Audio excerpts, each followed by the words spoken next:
Hi friends, what's up? This is RK from 360 Reader. It's time to learn how to convert a note into PDF on iPhone and iPad. Apple Notes app is feature packed. It comes with a wide range of features to let you easily take notes at your own pace. However, there is one important feature that the app lacks is the ability to convert a note into a PDF file. But bother not, as this is where I get a role to play. That said, let me show you how it's done the quick way. First and foremost, open the Apple Notes app on your iPhone or iPad.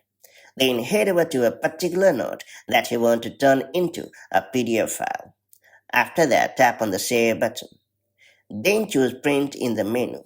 And voila, it will instantly convert the note into the PDF file. Now you can choose to adjust your PDF. For instance, you'll be able to fine-tune the copies, range, paper size, orientation, scaling, and even customize the layout as per your needs. After that, tap on the Share icon at the top. Next, you can choose to save your PDF file in the Apple Files app or share it via messages, mail, or any other preferred method. And that's about it. So that's how you can easily convert a note into PDF on your iPhone or iPad. If you found this video helpful, do like and share it, and I'll see you in the next video with more such handy tips and tricks. Till then, stay safe and have a great time. Bye-bye.